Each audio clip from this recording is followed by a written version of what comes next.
Untuk memastikan keamanan di setiap rumah warga yang tinggal mudik Lebaran, Polrestabes Makassar bakal melakukan patroli di setiap wilayah mulai skala kecil hingga skala besar.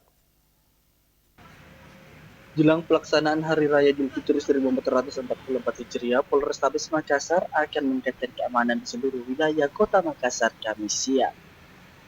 Peningkatan keamanan itu dengan melakukan patroli ke wilayah rawan gangguan keamanan mulai dari skala kecil ataupun besar, terutama bagi warga yang mudik Lebaran meninggalkan rumahnya dalam keadaan kosong ke kampung halaman masing-masing.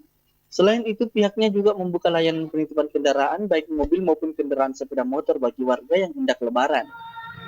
Kapolres Tabes Makassar Kombes Pol Muhammad Najib mengungkapkan, sebelum mudik Lebaran, warga diharuskan melapor terlebih dahulu kepada anggota Babin Kamtibnas atau Polsek terdekat, guna sebagai laporan bahwa banyaknya warga yang mudik ke kampung halamannya.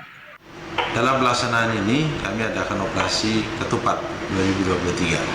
Dan tentunya kami menghimbau kepada seluruh masyarakat, terutama Kota Makassar, untuk menjalankan atau melaksanakan ibadah di Hari Raya Idul Fitri, merupakan hari kemenangan bagi kita semua. Mudah-mudahan dilaksanakan dengan khusyuk, tentunya tentram, tertib, dan juga dengan amanah sehingga aman pelaksanaannya.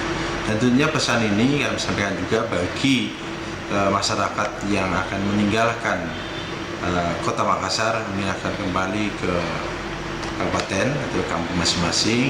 Jadi tentunya kami akan siap untuk mengamankan dan mohon sekiranya masyarakat bisa melaporkan kepada anggota Babin Kamtibmas, kepada Polsek atau kepada Polrestabes, sehingga nantinya kami akan profiling, akan siap untuk mengamankan daripada rumah yang ditinggal atau rumah kosong. Diketahui sebanyak 400 lebih personil gabungan disiagakan di beberapa lokasi pos pengamanan yang telah disiapkan.